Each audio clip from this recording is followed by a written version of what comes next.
여러분 우리 삶 속에 교회나 개인이나 국가나 삶의 위기가 찾아올 때가 있습니다. 지금 한국의 뉴스를 들어보면 열대야에서 39도, 평균이 35도, 심지어 40도까지 육박하는 그런 고도이기 때문에 목련들이 타죽고 호수물이 갈라지고 가뭄으로 인해서 농부들이 한숨을 짓고 있습니다. 물가는 천정부지로 치솟아서 삶의 어려움을 겪고 있습니다. 그런 다음에 인도네시아는 지진으로 인해서 해일이 일어나서 홍수로 고통을 당하고 일본도 홍수 때문에 고통을 하고 우리가 사는 미국의 서부 지역은 또 가뭄 때문에 또 산불로 인해서 많은 사람들이 집을 잃고 또 어려움을 당합니다. 개인의 삶뿐만 아니라 때로는 교회도 위기가 찾아올 때가 있습니다. 성전을 올해 수축하고 또 새로 수리하고 보수하는 일을 준비하고 있습니다. 교회가 성전을 건축한다. 성전을 건축하는 것이 좋은 일이기도 하지만 때로는 위기가 되죠. 또 수리하는 일도 마찬가지일 것입니다. 더 많은 사람들이 필요하고 더 많은 재정들이 필요하기 때문에 에너지가 더 필요하고 그래서 정말 좋은 기회도 되지만 위기가 되고 위기가 되기도 하지만 기회도 될 수가 있습니다. 오늘 본문의 말씀을 통해서 우리에게 찾아오는 고난을 어떻게 우리가 이겨낼 것인가, 어떻게 견뎌낼 것인가 하는 것이 오늘 저와 여러분들이 던져지는 문제입니다. 오늘 본문의 말씀은 예루살렘 교회가 큰 핍박을 받아서 사도들만 남고 남은 모든 사람들이 사마리아와 이방 땅으로 다 흩어지게 되었다고 하는 그런 말씀입니다. 예수님께서 부활하시고 또 승천을 이후에 제자들에게 너희들 여기 예루살렘에 남아서 하나님께서 보내주신 성령이 오실 때까지 기다리라. 그래서 그들이 예수님 말씀에 순종해서 마가들 앞에 모여서 그들이 기도할 때에 성령의 역사가 일어나고 그리고 회개의 역사가 일어나고 또 자신들의 은혜 받은 사람들이 자신의 재물을 팔아서 가난한 사람들에게 나눠주면서 예루살렘 교회가 정말 급성장하게 되었습니다.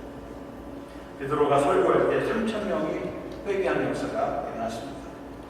또 교회가 부흥하고 또 성장하는 소식을 듣고 헬라 지역에 있는 이방 땅에 살던 또 유대인들이 많이 예루살렘으로 돌아와서 그곳에서 하나님을 예배하고 예수님을 영접하는 그런 놀라운 일이 일어났습니다. 당시에 예루살렘 교회 교인들이 약 1만 명에서 1만 5천 명까지 추정할 정도로 아주 급성장하는 그런 교회가 되었습니다.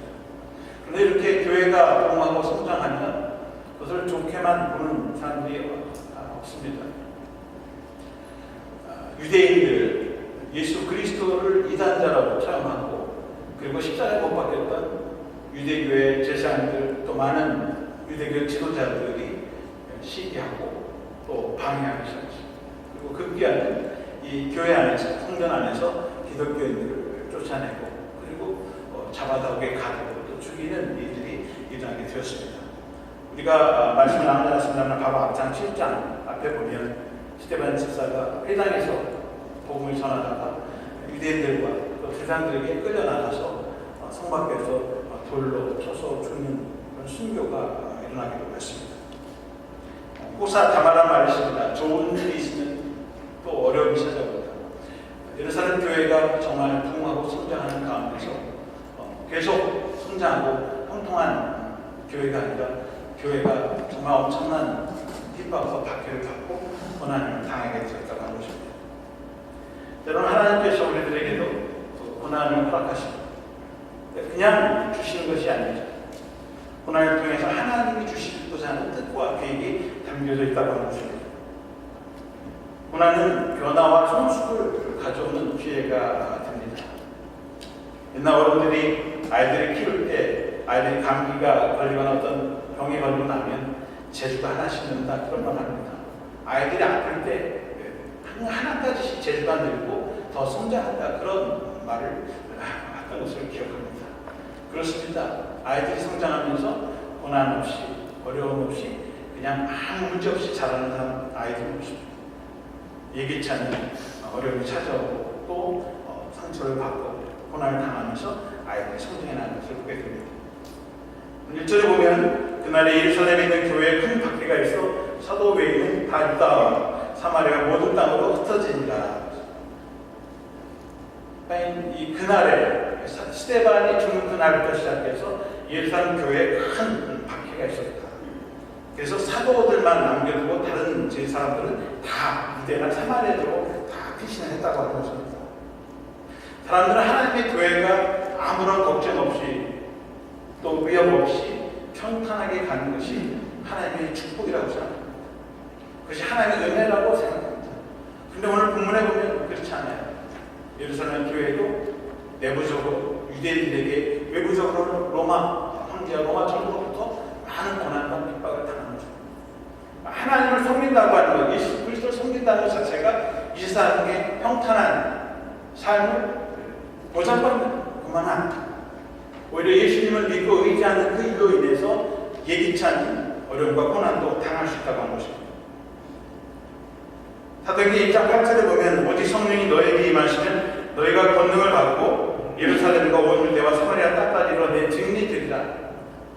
주님께서 제자들에게 말씀하셨어요. 그런데 성령이 오게 되면, 성령이 임하면 너희가 능력을 받게 되고 권능을 받을 텐데 너희들이 예루살렘에 머물면서 예루살렘 교회를 부으시고 너희들이 그것에서 하나님의 정을 통해서 복을 받고 그리고 편안하게 살 것이다. 사실 그렇게 말씀이 기록이 돼야 돼요. 그래야 우리들에게 맞는 거예요. 그런데 주님이 그렇게 말씀하지 않습니다. 너희가 권능을 받고 예루살렘과 유대와 사마리아 땅까지 이르러서 내 증인이 된다.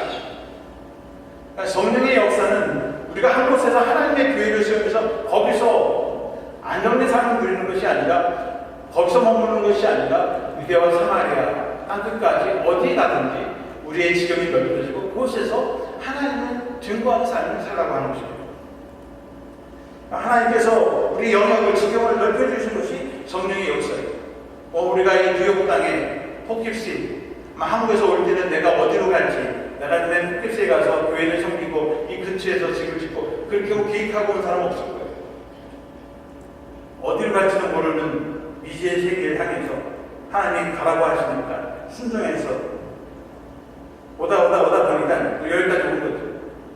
그런 것이 우연이 아니라 하나님의 은혜를 받고 또 하나님의 사명을 받은 사람 걸어가는 여정이라고 하는 것입니다.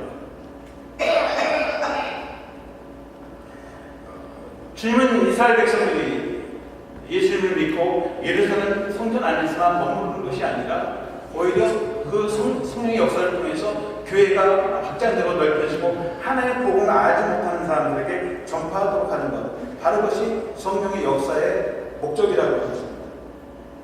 한 곳에 머무르면서 그곳에서 집을 짓고 편안한 삶이 아니라 하나님의 복음을 증거하기 위해서 우리의 지경을 넓히는 것이 성령의 역사고, 하나님께서 우리를 부르시고 성령의 은혜를 주시는 이유고 목적이라고 하는 것입니다.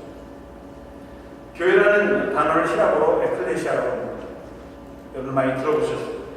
에크라는 단어와 레시아 두 개의 단어가 합성된 것입니다. 에크는 영어의 from이라는 단어이고 레시아는 into라고 하는 동사입니다. 전치사입니다. 그래서 에크라는 동사는 from하고 to, 그러니까 어디로부터 바깥으로부터 안으로 들어오고 그리고 다시 나가는, 그래서 모이고 흩어지는 것, 바로 그것이 교회의 원래적인 의미라고 하는 것입니다. 그러니까 교회는 모이기만 하는 것이 아니라 모였으면 흩어지는 것이죠. 흩어지는 것이 자기 집에 가서 편하게 살라고 하는 그런 의미가 아니라 교회 와서 하나님을 예배를 드린 다음에는 흩어져서 각자의 자리에서 하나님을 증거하는 그런 삶을 살라고 하는 것입니다. 그것이 교회의 본질적인 목적입니다. 그런데 이스라엘에 이 하나님의 성령의 역사가 나왔을 때 하나님께서 이 예루살렘 교회의 성도들이 모이긴 했는데, 그래서 10,000명, 15,000명 계속 기하급수로 늘어나고 있는데 흩어지지 않으니까 하나님께서 흩어져 놓으신 거예요. 그래서 하나님의 성령입니다. 이게 흩어진다. 저는 이 얘기를 들으니까 어린 시절에 봉숭아 꽃이 생각이 납니다. 요즘 봉숭아가 다 물 밑에 봉숭아들이 막 이렇게 있죠. 이제 누나들이나 부모들이 그거 꽃잎하고 막 이파리 찢어가지고 백반을 해가지고 여기다 이렇게 빨갛게 물 들이는데 기억이 납니다. 저도 4살 어릴 때 나도 해달라고 해서 여기다가 이렇게 한 적이 있어요. 근데 이제 봉숭아 꽃이 피면은 이 꽃이 지면 이제 씨앗이 있지 않습니까? 근데 그렇게 딱 건드리면 얘들이 식대 같은 게 탁탁 터집니다. 연분노트를. 그러니까 외부의 충격을 가해지면 본능적으로 이 꽃이 자기의 씨앗을 번식하고 또 종족을 번식하기 위해서 자연적으로 이렇게 터트리도록 폭발력을 갖도록 자기를 만드는 거죠. 그러니까 외부의 충격이 가해지면 바로 터지는 거죠. 그래서 씨앗을 터뜨리는 것입니다. 민들레꽃은 바람이 불어요. 바람이 불면 어느 날 그 바람을 타고 그리고 씨앗을 퍼뜨리고, 이게 하나님의 자연의 섭리라고 하는 거죠. 그냥 거기서 씨앗을 떨어져서 하는 것이 아니라 점점 왕성해지고 번성해지기 위해서 그렇게 원리를 만들어 놓은 거예요. 자연의 식물들도 자기의 종족을 번성하고 퍼뜨리도록 하나님께서 그런 생명력을 주신 것입니다. 외부의 충격을 통해서 폭발력을 갖게 되고, 바람이 몰아치면 그 바람을 타고 멀리 날아가서 그곳에서 씨를 땅에다 안착해서 그곳에서 열매를 맺게 하고 또 계속해서 번식해 나가는 것입니다. 그것이 하나님의 원리라고 하는 것입니다. 우리의 삶도 마찬가지입니다. 한 곳에서 정착해서 편안하게 사는 것이 아니라 하나님께서 우리를 어떤 기회를 통해서 우리를 멀리 이동하게 하시고, 그리고 그곳에서 또 하나님의 증인된 삶을 살도록 하는 거예요. 그래서 오늘 저와 여러분이 여기 있는 것은 그냥 우연이 아니죠. 하나님의 섭리와 은혜 가운데서 우리를 이곳에 보내주시고, 이곳에서 털을 잡고 하나님의 삶을 감당하는 것입니다. 베드로전서 5장 10절에 보시면, 모든 은혜의 하나님 곧 그리스도 안에서 너희를 부르사 자기의 영원한 영광에 들어가게 하시니까 잠깐 고난을 당한 너희를 신이 온전하게 하시며 굳건하게 하시며 강하게 하시며 털을 견고하게 하시리라. 그러니까 하나님, 은혜의 하나님께서 우리를 부르시고 우리에게 고난을 주십니다. 근데 그 고난이 은혜로신 하나님의 은혜를 통해서 우리에게 고난을 떠나가십니다. 근데 그 고난이 고난을 떠나는 것이 아니라 그 고난을 통해서 신이 우리를 온전하게 하신다. 우리 인격적으로 우리 삶이 온전하게 하시도록 우리에게 고난을 주시고, 또 굳건하고 강하게 세상의 시련을 이길수록 우리를 더 강하게 만드시고 털을 견고하게 하십니다. 우리의 믿음의 기초를 더 강하게 세워주시는 그런 역사를 위해서 하나님께서 때로는 우리들에게 잠깐 동안에 고난도 허락하신다고 하는 것입니다. 그것이 하나님의 은혜다라고 하는 것입니다. 러시아의 문학가 톨스토이는 세상은 고난당하는 이에게 의해서 진보된다. 세상도 진보되고 발전이 되는데 그 발전되는 것은 고난당하는, 세상에서 고통당하는 사람들을 통해서 세상이 발전되고 성장되고 또 하나님이 원하시는 그 세상으로 변화된다. 그런 말씀을 합니다. 여성들이 차별을 당하고 어려움을 당하고 그 사람들이 목소리를 높여서 성차별을 이야기하고 그렇게 해서는 안 된다고 하고, 인종 때문에 고난을 당하는 사람들이 차별은 안 된다고 하고 목소리를 높이고, 그래서 이 세상이 더 평등하고 함께 잘 사는 나라가 되는 것이죠. 고난당하는 사람들이 외치지 않으면, 부르짖지 않으면 아무도 들어주지 않고 그 세상은 전부 다 악한 세상인 거죠. 다시 말하면 우리가 개인이나 교회나 사회가 당하는 고난이 있다면 그 고난을 통해서 하나님께서 더 큰 비전을 주시고 꿈을 주시고 또 새로운 일을 계획하는 기회가 된다고 하는 거죠. 물론 고난이라고 해서, 고난이 유익하다고 해서 고난을 자초하고 고난 받기를 원하는 사람은 아무도 없을 거예요. 우리가 고난이 유익하다는 사실을 알지만 그렇다고 해서 고난을 자초하는 사람들은 그렇지만 많지 않을 것입니다.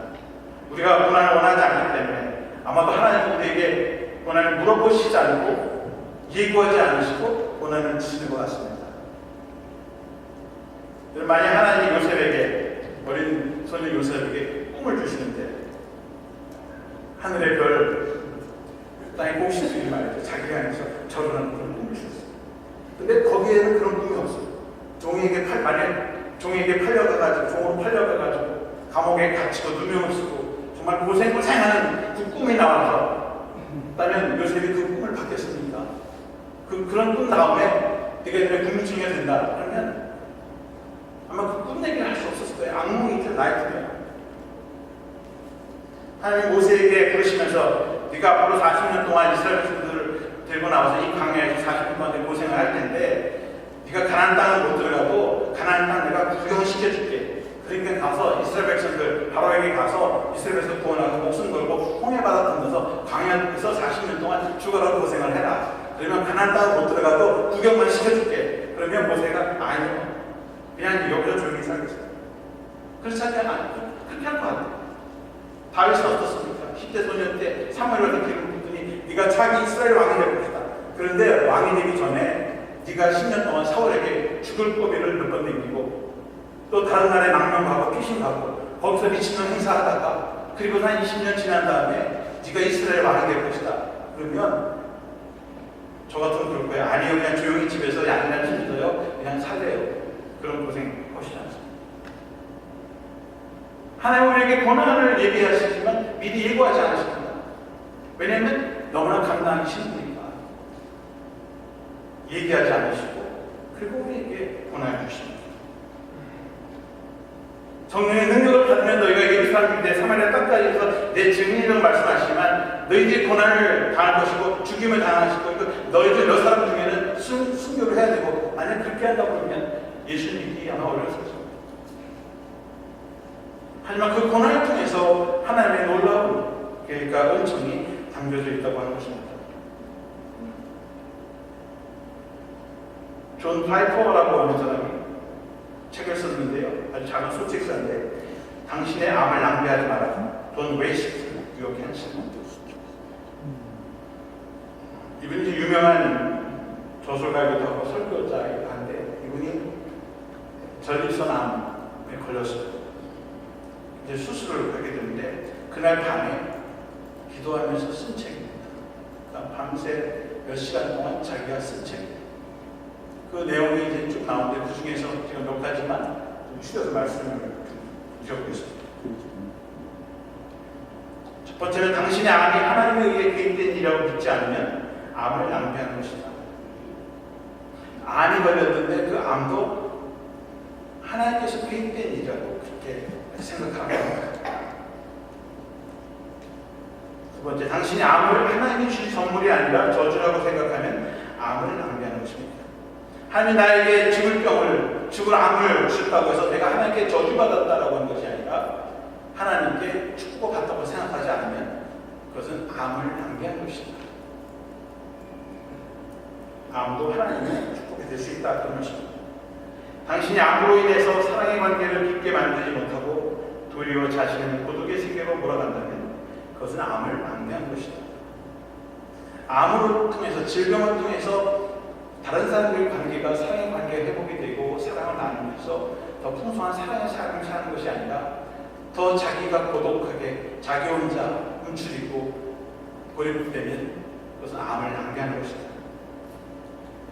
그래서 질병을 통해서 그 교회가 다른 사람에게 위로를 받고 위로를 주면서 서로의 관계가 회복이 되고 사랑을 넓혀가는, 서로 기도해주고 격려해주고 위로해주면서 관계를 씌워가는, 또 관계를 넓혀가는 그런 축복의 시간으로 만들어야 된다는 것입니다. 네 번째는 당신이 그리스도를 신뢰하는 것보다 죽지 않고 살아남는 것을, 그리고 암을 이기는 것이라 말한다면 암을 낭비하는 것입니다. 그리스도를 더 신뢰하도록 우리가 삶의 그런 위기나 질병을 통해서 하나님께 더 나아가고 하나님과 더 깊은 믿음의 관계를 씌우는 것, 그렇지 못하고 오히려 그냥 살아남아서 그냥 병을 치료받고 살아남는 것이 암을 이기는 것이다 그렇게 말한다면 암을 낭비하는 것이다 그렇게 말하고 있습니다. 다섯 번째, 당신이 암에 대해서 많은 시간을 들여 연구하면서 하나님을 아는 일에 대해서는 충분한 시간을 쓰지 않는다면 그것은 암을 낭비하는 것이다.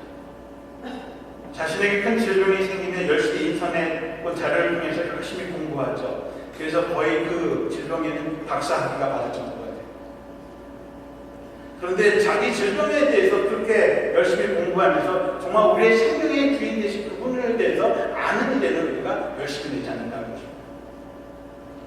장애인한테 제가 피검사를 했더니 갑상선이 안 좋다고 수치가 나왔습니다.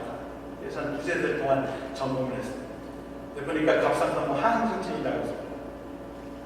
한 번도 그런 병을 얻어본 적이 없는데 그런 말을 들으니까 굉장히 충격이 되더라고요. 그러니까 그날부터 인터넷에 조사해가지고 갑상선 항진증이 뭔지 저하증이 뭔지 공부하니까 거의 박사학위를 받을 정도예요. 그래서 요새는 누가 그런 거 있으면 자문까지 해줄 정도예요. 자기의 생명에 걸린 일이니까, 자기의 삶에 직결된 일이니까 열심히 하는 거예요. 근데 우리의 생명의 주인이 되신 하나님께 정말 우리가 그렇게 열심히 공부하고 그분을 알려고 하지 않는다. 그렇게 되면 우리의 질병도 낭비하는 것이다. 여섯 번째 마지막으로 당신의 암을 하나님의 영광과 진리를 증거하는 도구로 사용하지 못한다면 그것은 암을 낭비하는 것이다. 우리의 질병이나 고난이 그것을 통해서 하나님께 영광을 올려드리는 그런 기회가 되게 된다고 하는 것입니다. 그런데 그냥 절망이 절망으로 끝나고 고난이 고난으로 끝난다면 우리의 암도 낭비하는 것이다. 하나님 우리에게 주시는 암이나 질병이나 삶의 문제도 결국은 하나님께서 특별히 받으시고자 하는 그분의 뜻과 영광이 있다고 합니다. 그렇게 하지 못하면 우리의 질병도 고난도 실패로 끝나고 마는 것입니다. 하나님은 우리 어떤 질병도 고통도 슬픔도 실패도 또 상실도 낭비하지 않으시고 우리로 하여금 하나님 더 보이지 않게 만드십니다. 모든 것을 합력하여 선을 이루어 가시는 신실한 하나님에게 그 어떤 고난도 낭비가 될 수 없다. 고난은 하나님의 사명을 다시 발견하는 기회가 됩니다. 3절에 보시면 사울이 교회를 장멸할 때 각 집에 들어가 남녀를 끌어다가 목에 넘깁니다. 사울이 교회를 장멸했다. 영어로는 destroy, 다 없애버렸거든요. 교회가 아예 싹 없애버린 거예요. 그리고 또 예수를 믿는 사람들 집집마다 찾아다니면서 남녀들, 남자고 여자고 다 잡아다가 목에 가두어서 아예 씨를 말려버렸어요. 예수 믿다가 하루아침에 망한 것입니다. 가정을 잃고 자녀를 잃고 아버지 엄마가 잡혀가고 자기 삶의 터전을 다 잃어버리는 그런 어려움을 당했습니다. 근데 4절에 보면 그 흩어진 사람들이 두루 다니며 복음의 말씀을 전했어요. 정말 우리 삶 속에 예수 믿다가 소위 망했다, 예수 믿고 모든 걸 잃어버렸다, 그러면 불평해야 되는 게 정상 아니에요. 예수 믿다가 내가 이런 일을 당하고 가정도 잃고 집도 잃고 직장도 잃고 그리고 목숨을 위해서 지금 도망을 쳐야 되는 그런 상황이 되면 나는 예수 안 믿는다. 그리고 차라리 먼 곳으로 달아나야 될 텐데 이 흩어진 사람들이 이곳저곳 두루 다니면서 복음의 말씀을 전했다. 그 얘기는 예수를 믿고 고난을 당하고 그동안 당한 사람들이 고난 앞에 절망하는 것이 아니라 하나님의 은혜를 기억하면서 그런 가운데서도 자기가 만난 하나님, 자기가 받은 은혜를 함께 나누는 사람들이 되었다라는 것입니다. 고난을 믿음으로 이겨냈다고 하는 것입니다. 성령의 역사는 우리에게 닥쳐오는 고난을 이겨내는 역사입니다. 예루살렘들은 죽음의 위기, 생명의 위협을 당하는 그런 고난 속에서도 좌절하거나 절망하는 것이 아니라 오히려 고난을 통해서 흩어져서 하나님의 복음을 유대 지역과 또 사마리아 지역까지 가서 복음을 전하는 기회로 삼았다고 하는 것입니다. 고난 때문에 절망 가운데 주저하는 것이 아니라 오히려 고난을 통해서 하나님 주신 사명을 발견하고 그 사명 가운데로 나아간 것입니다. 여러분들이 잘 아시는 김춘근 교수라는 분이 있어요. 자마라고 하는 운동을 하는 사람입니다. Jesus Awakening Movement for America and All Nations, 그걸 창시합니다. 제가 한 20년 전에, 25년 전에 달라스에서 이분을 처음 자망운동 시작할 때 만났습니다. 그래서 자망운동 하는데 저 남쪽 지역에 그 지구를 씌우고 일을 하는데 제가 도와주는 일이 있습니다.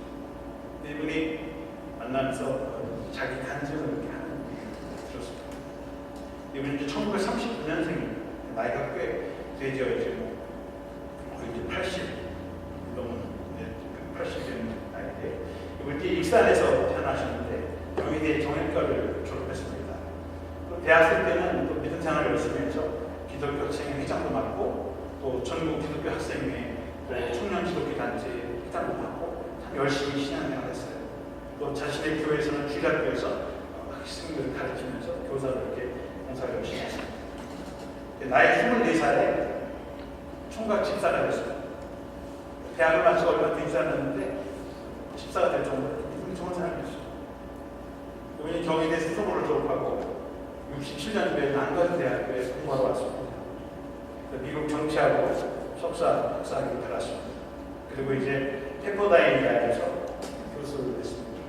교수를 하면서도 시호수 교수합니다. 또 자기 책 와인이라는 안집도 되고 했습니다. 근데 한국인이 미국에 와서 미국 정치를 공부해가지고 교수한다고 하는 게 참 쉬운 일은 아닙니다. 근데 열심히 해서 인정받고 잘 나가는 사람이었습니다. 근데 1976년도에 37살이 되던 나이에 간경화와 간염도 사형 선고를 받았습니다. 회복이 불가능하다고 했습니다. 37살의 나이에 미국에 와서 공부하면서 제대로 먹지도 못하고 그거라고 공부해서 교수가 되었는데 살만하니까 간행죄를 하면서 사경을 해내게 되었습니다. 이분이 마지막으로 그런 생각이 들더라고요. 야, 내가 마지막으로 하나님께 이제 남은 생이 얼마 안 됐지만 한번 마지막으로 매달려보자. 이분이 짐을 싸들고 산으로 들어갔습니다. 기도를 하는데 회개 기도가 그렇게 나더라고요. 그래서 그걸 다 적었더니 52페이지 분량의 자기의 회개의 기도 제목이 나오더라고요. 자기는 최선을 다해서 나름 믿음 생활을 했는데 정말 하나님 앞에 목숨을 걸고 기도하는데 자신이 뭘 잘못했는지 낱낱이 구하는데 52페이지를 한 번이 나오는 겁니다. 그게 사람의 머리로 나올 수 있는 게 아니죠. 그런데 그 회개 기도를 하면서 하나님께서 자기의 몸을 깨끗이 씻어주는 그런 체험을 합니다. 자기 영적인 죄, 육신의 죄를 다 씻겨내려가는 그런 체험을 하면서 그리고 나니까 자기 몸에 있는 병 깨끗이 씻어준다는 거죠. 놀라운 일입니다. 그래서 다시 인생의 목적과 방향을 다시 정해야 된다는 거예요. 무엇이 잘못됐을까? 내가 하나님께 다시 바르게 설명해야 근데 무엇보다 가정이 회복되었다고 합니다. 미국에서 공부하면서 정말 살기 힘든데 왜 부부랑 하면 매일 경제적인 문제 또 아이들 키우면서 아이들 앞에서 문제 그래서 가정이 정말 엉망이 되어버립니다. 내가 변하고 되니까 다 자기가 잘못했다는 거예요. 자기가 내가 잘못했구나. 와이프하고 그러고 자녀들도 그렇고 그래서 자기가 회개하고 다시 새로운 삶을 살게 되니까 부부 관계가 회복이 되고 자녀들과도 관계가 회복되는 역사가 나는 거죠. 그러다가 85년 1월 초에 새해를 준비하면서 금식 기도를 하는데 하나님께 내가 이제 무엇을 부탁하면 좋겠습니까? 했더니 하나님께서 이 미국을 특히 젊은이들에게 청교도 신앙을 회복하는 일을 해라. 그런 음성을 듣고 우리 미국에 있는 우리 자라는 청소년들 세트에서 자신이 남은 생애를 환생해야 되겠다. 그렇게 해서 이제 자만운동을 시작한 거죠. 제가 뭐 이분의 개인적인 뭘 이야기하려고 하는 것이 아니라 삶의 인생에 그런 고난이 닥쳐올 때 하나님께서 그냥 두시지 않는다는 거예요. 그 고난을 통해서 하나님을 알려주시고자 했던 그 방향, 그 삶의 목적을 향해서 갈 수 있도록 재정비하고 재정비하는 한 수가 그 기회를 주신다고 하는 것입니다. 물론 그렇다 해서 모든 사람들이 다 그런 고난을 당해야 되는 것은 아닙니다. 그러나 그런 고난이 찾아오기 전에 우리가 하나님 앞에 바로 생각하면 사실 그런 고난을 지나갈 것입니다. 그 고난을 우리가 당하게 될 때 그 고난 앞에서 정말 하나님이 나에게 주시는 사명이 무엇인가 제대로 발견하는 그런 시간이 되어야겠습니다. 또한 고난은 인간이 넘을 수 없는 우리의 한계선을 넘게 하는 능력, 기회입니다. 5절에 보시면 빌립이 사마리아 성에 내려가 그리스도를 백성에 전파합니다. 이 전도자 빌립이라고 하는 사람은 고난이 찾아올 때 사마리아 성까지 갔어요. 그리고 그곳에서 그리스도를 전파했다고 했습니다. 그런데 앞에 사마리아 사람들, 여러분 사마리아 사람들이 누굽니까? 이스라엘 백성들이 거의 500년 동안 원수 시간처럼 지냈던 사람입니다. 상종도 하지 않습니다. 예수님이 사마리아 성에 가서 어떤 여인을 구원해 준 사건이 있습니다.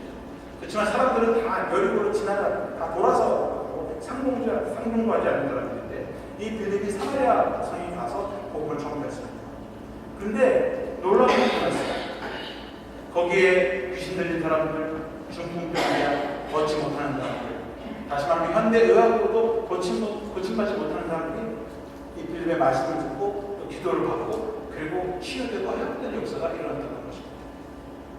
저주받은 도시, 그래서 상종도 할 수 없는 언터전, 그런 사람들의 빌립이 가서 자신들의 고난을 통해서 오히려 그들에게 복음을 전하고 오히려 그 저주받은 도시가 하나님의 축복받는 도시로 변화된다고 하는 것입니다. 그 성에 큰 기쁨이 있었다. 절망과 슬픔, 좌절 속에 살아가는 사람들이 기쁨을 얻고 그 성이 하나님의 구원을 받는 축복의 도시로 변화되었다고 하는 것입니다. 빌립이라고 하는 사람을 통해서 하나님의 저주가 축복으로 바뀌었죠. 그 뒤에는 고난이라고 하는 하나님의 은혜가 있었다는 것입니다. 예루살렘 교회가 고난을 받았지만 그 고난을 끝난 것이 아니라 정말 하늘의 미랄이 땅에 떨어져 하늘 열매를 맺은 것처럼 예루살렘 교회의 그 고난을 통해서 흩어져서 복음을 전하고 저주받은 사람, 또 저주받은 도시가 하나님의 축복의 도시로 바뀌었다고 하는 것입니다. 여러분, 우리의 고난은 고난으로 끝나지 않는다고 것입니다. 바로 그 고난 속에 하나님께서 더 귀하게 놓으시고 챙겨놓으신 더 놀라운 하나님의 축복의 기회가 담겨져 있다고 하는 것입니다.